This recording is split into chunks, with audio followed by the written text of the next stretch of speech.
Saudações, amigos e irmãos. Vocês estão no canal Reformadores da Igreja, o canal que traz os melhores vídeos para fortalecer seu conhecimento na graça de Deus. Antes de ouvir essa mensagem, eu convido você a se inscrever nesse canal e a clicar no sininho das notificações para continuar sempre ligado aqui nos novos vídeos que surgirem no canal. E agora, nós vamos assistir a mensagem de hoje. Os 5 pilares são 5 atos ou práticas religiosas que são exigidas de todos os muçulmanos e que é a expressão pública do islamismo. Aqui nós temos a essência do islamismo na prática. Estes 5 princípios compõem o quadro de obediência para todos os fiéis. Quais são os 5 pilares?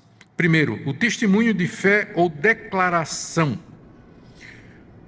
A declaração, o testemunho de fé é: não há outro Deus senão Alá e Maomé é o seu profeta. Essa é a declaração fundamental do cristianismo. Do islamismo. Não há outro Deus senão Alá e Maomé é o seu profeta. Para você se tornar um muçulmano, você tem que recitar isso, você tem que dizer isso. No cristianismo, qual seria o equivalente? Creio que Jesus Cristo é o Filho de Deus, que Ele morreu pelos meus pecados, ressuscitou dos mortos ao 3º dia, creio nele para a vida eterna. Para você ser cristão, você tem que confessar isso. Para você ser islâmico, para se tornar muçulmano, você tem que dizer que que Alá é o único Deus e Maomé é o seu profeta. Uma pessoa se converte ao islamismo recitando esse credo. O segundo pilar são as orações. O islamita fiel, ele tem que fazer 5 orações em árabe todo dia, de joelhos e prostrado na direção de Meca. Então, todo mundo está familiarizado com aquela figura, não é? Tem um tapetinho, né, que ele desenrola, ele se ajoelha ali, ele se prostra 5 vezes ao dia, voltado na direção de Meca, e ali ele faz as suas orações em árabe. Parece que inclui também recitações do Alcorão. Terceiro pilar é o pagamento de dádivas rituais, ou esmola. Essa esmola é uma certa percentagem administrada uma vez por ano, e em alguns países islâmicos é paga como imposto. Então, todo muçulmano fiel, ele contribui para, através da dádiva ritual, a zakat, ou esmola. Em alguns lugares isso já é retirado como imposto. O quarto pilar é o jejum. Os muçulmanos jejuam durante o mês de Ramadã, que é o 9º mês do calendário islâmico. Os muçulmanos têm um calendário diferente do nosso. Eles começaram a marcar o tempo a partir da peregrinação de Maomé para Meca. Aí eles têm um calendário diferente do nosso, e são 360 dias e não 365. Então, o 9º mês deles, que é o Ramadã, cai entre o nosso junho e julho, mais ou menos. Durante esse período, eles jejuam desde o amanhecer até o entardecer. À noite eles podem comer alguma coisa, mas durante o dia eles então se abstêm de qualquer comida como parte do Ramadã. E o quinto pilar é a peregrinação. Ou seja, um muçulmano fiel deve fazer a peregrinação até Meca, na Arábia Saudita, pelo menos uma vez durante a sua vida, se ele tiver dinheiro e se ele tiver condições para isso. A peregrinação é realizada no 12º mês do calendário islâmico, que cai no nosso setembro. No ano passado, vocês lembram, houve um tumulto que ocorreu durante a peregrinação em Meca, e perto de 500 pessoas morreram pisoteadas lá durante a peregrinação. A entrada de um muçulmano no paraíso depende da obediência a estes 5 pilares. Se ele obedecer aos 5 pilares, recordando a confissão, Alá é o único Deus e Maomé é seu profeta, as orações 5 vezes por dia em árabe de joelhos e voltado para Meca, pagamento da esmola, o jejum no mês de Ramadã e a peregrinação, ele então pode entrar no paraíso. Ainda assim, Alá pode rejeitá-lo. Eu li um comentarista do Alcorão, um daqueles comentários, dizendo que nem mesmo Maomé sabia ao certo se Alá haveria de admiti-lo no paraíso. Está na Surata 46, verso 9, e na Suna, no livro de Hadith, capítulo 5, verso 266. Há um outro dever que é imposto aos muçulmanos, que é a jihad ou a guerra santa. Mas isso aqui é a controvérsia. A palavra jihad, que ficou conhecida no mundo, né, pelo noticiário, né, é a chamada guerra santa, ela significa esforço. E os comentaristas que querem abrandar a situação, eles dizem que o esforço aqui que aparece no Alcorão, a jihad, ela é um esforço pessoal para o muçulmano se aperfeiçoar e obedecer às leis de Alá. Mas a outra versão diz que o esforço aqui é o esforço externo e militar para levar o islamismo a todas as partes do mundo. Essa é a raiz do termo jihad, é isso que ele significa. O Alcorão promete uma recompensa maior aos combatentes que dão sua vida na jihad para implantar o islamismo no mundo. Eu vou ler aqui o que diz o Alcorão na Surata 4, verso 95. Os fiéis que, sem razão fundada, permanecem em suas casas, jamais se equiparam àqueles que sacrificam seus bens e suas vidas pela causa de Alá. Alá concede maior dignidade àqueles que sacrificam seus bens e suas vidas do que aos que permanecem em suas casas. Embora Deus prometa a todos os fiéis o bem, sempre confere aos combatentes uma recompensa superior à dos que permanecem em suas casas. Ou seja, há um estímulo, há um incentivo ao esforço jihad no combate, e esse estímulo é em forma de uma recompensa superior.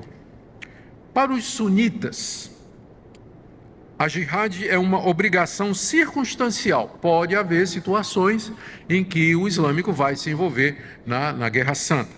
Mas para a primeira geração após Maomé, a jihad era um dever obrigatório.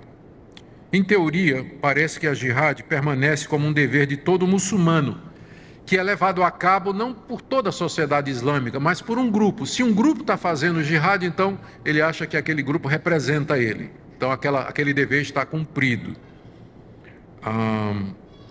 Isso tem que ser feito até que o mundo todo se torne islâmico. Era no início o dever de cada califa mobilizar o exército anualmente para fazer guerra com países não muçulmanos. Como eu já disse, muitos muçulmanos modernos, a maioria, procura dar uma interpretação diferente aos textos do Alcorão que parecem sancionar a jihad contra os infiéis e a morte deles. E a grande maioria dos muçulmanos vai dizer que é contra a jihad e o terrorismo moderno, né, como é feito. E aí vem a pergunta: o islamismo é uma religião que promove a violência necessariamente? Como eu disse, a grande maioria dos muçulmanos não é terrorista, de forma nenhuma.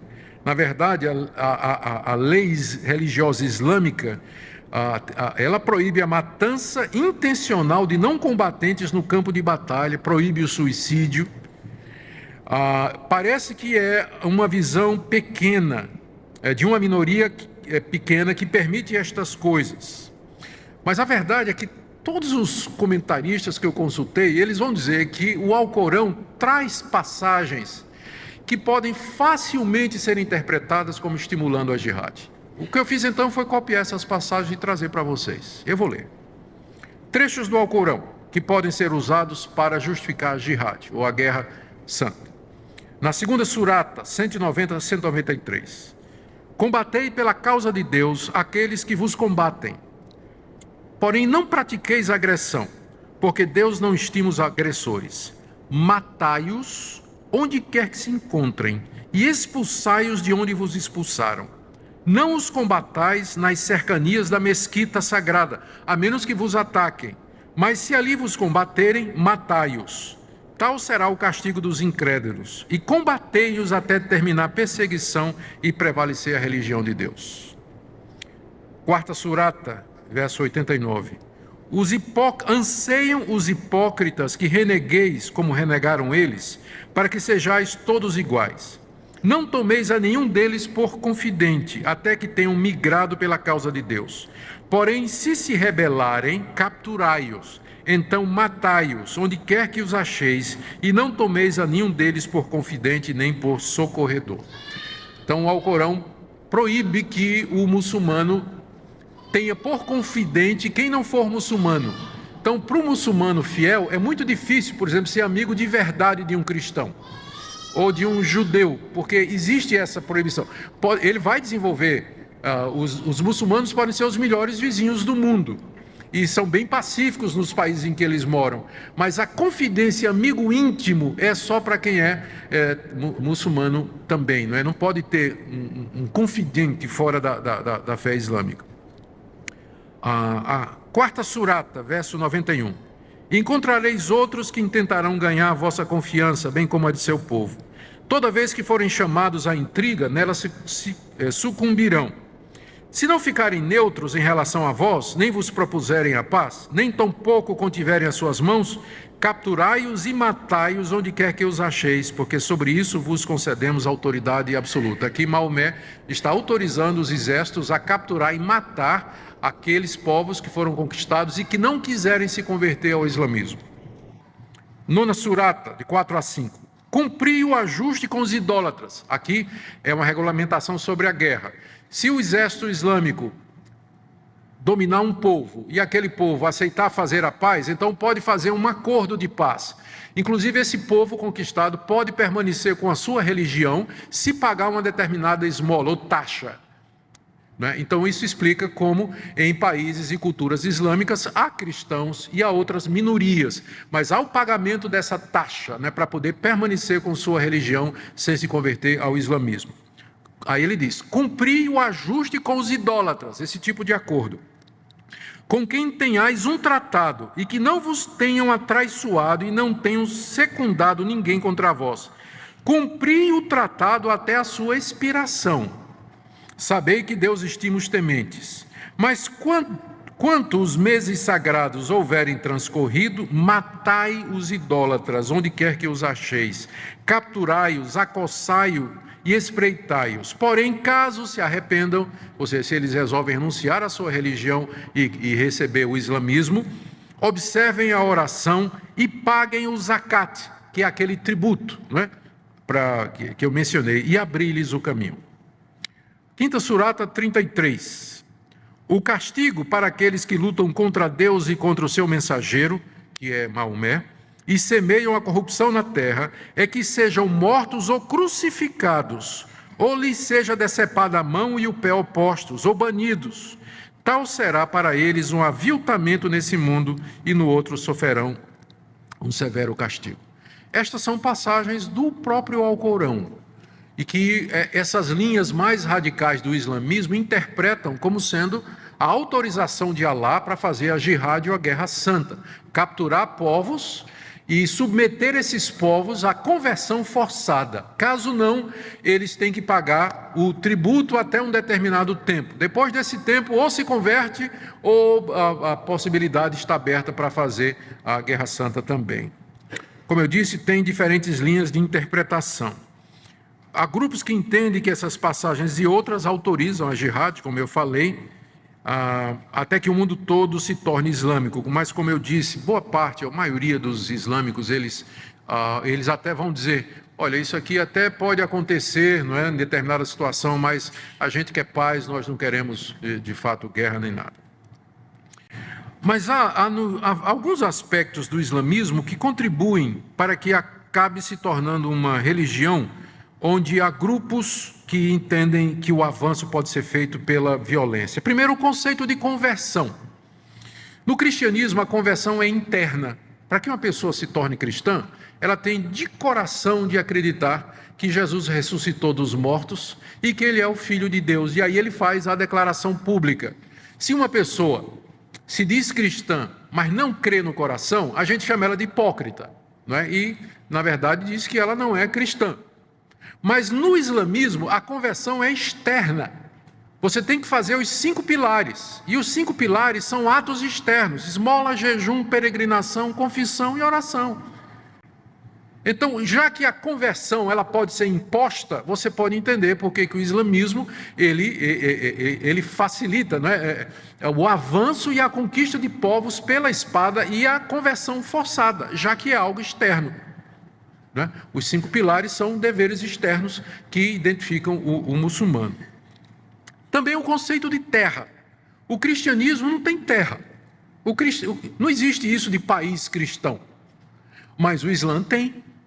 O Islã se entende como um Estado, ele tem um território geográfico. E a perda daquele território significa uma perda. A guerra é declarada para tomar de volta a terra que é de Deus. E aquilo que eles conquistarem é de Alá. Então, por conta disso, o islamismo ele tem essa visão de fazer guerra, de conquista, de lutar pela terra e se apoderar dela. Isso explica em grande parte o conflito entre árabes e judeus, a briga pela terra que os árabes consideram que, na verdade, é de Alá. Não devemos, porém, esquecer que a origem da violência, na verdade, é o coração humano. De onde procedem as contendas e guerras que há entre vós, senão das paixões e desejos que estão militando no vosso coração? Então, nós não podemos dizer que só tem violência lá, porque onde houver pecadores como eu e como vocês, haverá violência. O que existe são religiões que acabam abrindo a porta e estimulando essa violência que já existe no coração humano, independente do credo que ele professa. Um outro ponto que tem se tornado muito controverso com relação ao Islã é o lugar da mulher no islamismo. E eu pensei em trazer alguma coisa sobre isso também. Tem algumas passagens, eu não encontrei no Alcorão, mas ou na Suna, ou na interpretação de alguns califas, que se referem à mulher como sendo um brinquedo. No seu livro, Al-Musannaf, volume 1, parte 2, página 263, um dos sábios muçulmanos, chamado Abu Bakr Ahmed ibn Abd Allah, disse: Umar, o justo califa, estava certa feita falando quando sua esposa o interrompeu, e ele disse a ela: você é um brinquedo, se precisar de você eu a chamo. Amrun Bial Aas, também um califa, disse: mulheres são brinquedos, escolha um. Isso está na obra Kanz el-Mal, volume 21, que é um volume da Sunna, que é o Hadith, número 919. De acordo com Ahmed Zaki Tufaha, no livro sobre a mulher e o islamismo, o próprio Maomé teria dito, isso aí estaria na Sunna, a mulher é um brinquedo, quem quiser levá-la deve cuidar dela. No Alcorão, na Surata 4:34, existe a declaração: os homens têm autoridade sobre as mulheres, porque Alá fez um superior a outro. Na página 36 desse livro, A Mulher e o Islamismo, Ahmed Zaki Tufaha escreveu: Deus estabeleceu a superioridade do homem sobre a mulher, de acordo com o Alcorão, na Surata 4:34. O que não permite a igualdade entre o homem e a mulher, porque aqui o homem está sobre a mulher devido à sua superioridade intelectual. É diferente do pensamento cristão. O pensamento cristão diz que Deus criou o homem e a mulher iguais à sua imagem e semelhança. Deu a eles papéis distintos. A um, a liderança, e o outro, companheirismo e ajuda. Em nenhum momento se coloca a superioridade do homem sobre a mulher. Ambos são a imagem e semelhança de Deus, e são iguais diante de Deus, salvos da mesma forma. O homem não é visto como sendo mais inteligente do que a mulher, ao contrário, eu conheço mulheres que dão de 10-0 nos homens, não é? Em termos de inteligência, e essa é a grande diferença que deve ser observada. Mas nessa perspectiva existe uma superioridade intrínseca, por ser homem é superior à mulher, né? Há uma superioridade intrínseca, enquanto que no cristianismo o que existe é uma complementação através de papéis diferentes. Um outro ponto aqui é o casamento forçado. A virgem pode ser obrigada por seu pai a ser dada em casamento sem ser consultada. Isso é o que Ibn Taymiyyah, que é conhecido entre os muçulmanos como o sheik do islamismo, declarou no volume 32, página 39 da sua obra. E no mesmo volume ele escreveu: mesmo a virgem adulta, o pai pode obrigá-la a casar-se. Isso está de acordo com Malek ibn Ons al-Shafi e ibn Hanbal, que estão entre os principais legisladores do islamismo, que são especialistas na lei islâmica. Um deles diz que o pai pode consentir em dar a sua filha em casamento sem a permissão dela, porque ela não tem escolha. Como fez Abu Bakr, o primeiro califa depois de Maomé e seu sogro. Ele fez com sua filha Aisha, quando ela estava com 6 anos de idade. Ele a deu em casamento ao profeta Maomé, com 6 anos, sem a permissão dela. E Aisha disse: o mensageiro de Alá, essa moça depois disse, tomou-me como sua noiva quando eu tinha 6 anos, e tomou-me como sua esposa quando eu completei 9 anos de idade. A Maomé estava com 50 anos de idade, 54, quando casou-se com ela. Com relação ao número de esposas, hoje a tendência é a monogamia, mas a poligamia é ainda aceita no Alcorão. Maomé casou com diversas mulheres ao mesmo tempo e justificou o fato com uma revelação de Alá que permitia que ele tivesse essas mulheres. Eu vou ler aqui o Alcorão, Surata 33, verso 52. Ó profeta, está se referindo a Maomé, em verdade, tornamos lícitas para ti as esposas que tenhas dotado, assim como as que a tua mão direita possui, que são as prisioneiras de guerra. Que Deus tenha feito cair em tuas mãos as filhas de teus tios e tias paternas, as filhas de teus tios e tias maternas que migraram contigo, bem como toda mulher fiel que se dedicar ao profeta, por gosto. E uma vez que o profeta queira desposá-la, este é um privilégio exclusivo teu, vedado aos demais fiéis. Então Deus teria dado uma revelação, Alá teria dado uma revelação a Maomé em que ele podia ter quantas mulheres ele quisesse, mas isso era só para ele, não para os seus seguidores. Mas na verdade a lei islâmica, pelo Alcorão, o Sunna, diz que o homem pode se casar até com 4 mulheres livres ao mesmo tempo. Pode divorciar-se de uma delas e casar-se com uma quinta, desde que não mantenha mais do que 4 esposas ao mesmo tempo, mas pode ter um número ilimitado de escravas e concubinas. No Alcorão, na Surata 4, verso 3 diz: se você tem medo de não poder tratar com justiça os órfãos, case-se com as mulheres que você escolher, 2 ou 3 ou 4. Mas se você tem medo de não poder agir com justiça com elas, então somente uma.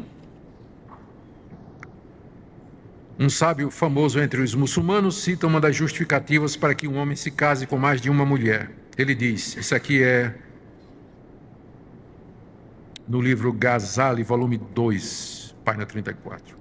Ele diz assim: alguns homens têm um desejo sexual compulsivo tão grande que uma mulher não é suficiente para protegê-lo do adultério. Tais homens, portanto, devem casar-se com mais de uma mulher e podem ter até 4 esposas. Ok. Vamos agora caminhar mais para o final do nosso estudo comparativo, exatamente examinando as diferenças do islamismo para o cristianismo. Algumas delas já foram mencionadas aqui. Depois nós vamos terminar e vamos dar oportunidade para perguntas e respostas. Diferenças do islamismo para o cristianismo. Com relação ao cristianismo, o islamismo tem algumas semelhanças, mas diferenças bem significativas.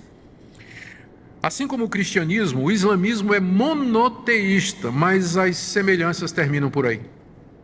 As grandes diferenças. Começar com o conceito de Deus. Deus no conceito islâmico é uno, é um Deus, uma pessoa, Alá. Mas no conceito cristão, Deus é único, mas ele subsiste em 3 pessoas, iguais em honra, glória, divindade, poder e majestade. Deus Pai, Deus Filho e Deus Espírito Santo. Portanto, o Deus que é adorado pelos islâmicos, ele não é o mesmo Deus na concepção cristã. Então, só no monoteísmo são parecidos, mas quando você entra no conceito de que Deus está sendo adorado, então a diferença fica evidente. Nós cremos que esse Deus é eterno, ele é criador dos céus e da terra, e que ele fez o homem para a sua própria glória, que enviou seu Filho Jesus Cristo, que é Deus Filho em forma humana, para tomar o lugar desse homem, porque esse homem se fez pelas causas secundárias e de sua responsabilidade, esse homem se fez pecador diante de Deus, quebrou a lei de Deus e incorreu no seu desagrado e, portanto, no seu castigo. Deus então envia o seu Filho como redentor do homem, como salvador do homem. Jesus é profeta no sentido de que ele trouxe a palavra de Deus, mas ele é profeta e sacerdote, como sendo aquele que oferece sacrifício pelos nossos pecados. Portanto, o conceito de Deus no cristianismo é completamente diferente do conceito de Deus no Islã. O Deus Alá, ele é considerado inclusive como autor do mal. Mas no cristianismo, o nosso Deus que se revela em Cristo Jesus, ele não é o autor do mal. O mal entra através da escolha humana de desobedecer a Deus. Com relação a Jesus, o Islã acredita que Jesus foi um grande profeta, afirma que ele nasceu de uma virgem, que ele viveu uma vida sem pecado, que realizou grandes milagres e que virá novamente no final da história. E ele é considerado, como nós já vimos, um dos grandes profetas. Na verdade, ele é a palavra de Deus. No entanto, o Islã nega explicitamente a divindade de Cristo e repudia o título Filho de Deus como sendo blasfemo, porque Alá não pode ter filho. Alá não tem filhos. Então, chamar Jesus de Filho de Deus para o islâmico equivale a uma blasfêmia, não é? Equivale a uma blasfêmia. O islamismo nega que ele morreu na cruz, alegando que confundiram outra pessoa com Jesus, que foi então crucificado, e que Jesus mesmo foi levado ao céu sem experimentar a morte. Por isso, o islamismo nega explicitamente a necessidade de uma morte substitutiva. Não precisamos de alguém morrer por nós. Cada um é responsável pela sua própria salvação e vai ser julgado de acordo com as suas obras, e pelo merecimento vai para o céu, ou vai para o paraíso, ou para o inferno, um daqueles 7 portões. A razão pela qual muitos muçulmanos não acreditam que Jesus morreu na cruz é porque eles não entendem porque Alá permitiria que Isa, que é o nome que eles dão para Jesus, sofresse uma morte torturante. Na verdade, a Bíblia mostra como a morte do Filho perfeito de Deus foi fundamental para pagar pelos pecados dos crentes. O profeta Isaías, que é considerado no islamismo como sendo um profeta de Deus, diz no capítulo 56, de 5 a 6, ele foi moído pelas nossas transgressões, foi traspassado por causa das nossas iniquidades, o castigo que nos traz a paz estava sobre ele, pelas suas pisaduras fomos sarados. Isso é dito pelo profeta Isaías.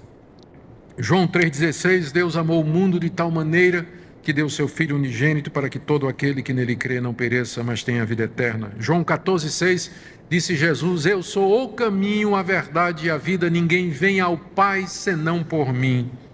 1 de Pedro 2,24, levando sobre si os nossos pecados sobre o madeiro, para que mortos para os pecados possamos viver para a justiça. A Bíblia toda, do começo ao fim, dá testemunho de que Jesus Cristo é Deus encarnado para que pudesse pagar na cruz do Calvário a nossa culpa. Fonte de autoridade. O islamismo acredita que o Alcorão seja a autoridade final e a última revelação de Alá. Para os cristãos, entretanto, a Bíblia foi finalizada no século I, com o livro de Apocalipse. O apóstolo Paulo já fala que se alguém vier e pregar um outro evangelho que seja diferente daquele que foi entregue, que seja anátema. O livro de Apocalipse termina dizendo que ninguém pode acrescentar ou diminuir nada àquilo que já foi revelado. A referência é primeiro ao livro de Apocalipse, mas como ele fecha o cânon, a coleção de livros da Bíblia, então isso se estende a toda a Escritura. Há uma diferença fundamental entre o cristianismo e o islamismo no que diz respeito à relação com essas outras religiões. O cristianismo olha para o Antigo Testamento e o judaísmo e não se vê como uma coisa nova, mas simplesmente como a continuação daquilo que Deus revelou desde o início. Os autores do Novo Testamento usam constantemente os autores do Antigo Testamento para dizer aquilo que foi escrito se cumpre em Jesus, se cumpre agora, se cumpre dessa forma. De forma que há uma continuidade entre o Antigo Testamento e o Novo. Os cristãos não apareceram dizendo nós estamos criando uma nova religião, ou nós estamos trazendo aqui uma novidade. Ao contrário, eles disseram, nós somos tudo o que Moisés e os profetas disseram. Somos o cumprimento. Então, há uma relação de continuidade entre o cristianismo e o Antigo Testamento. O islamismo, ele não tem, embora ele diga que Alá é o último dessa série de profetas e de revelações que Deus mandou, mas o islamismo é novidade, ele é radicalmente diferente de tudo que veio antes.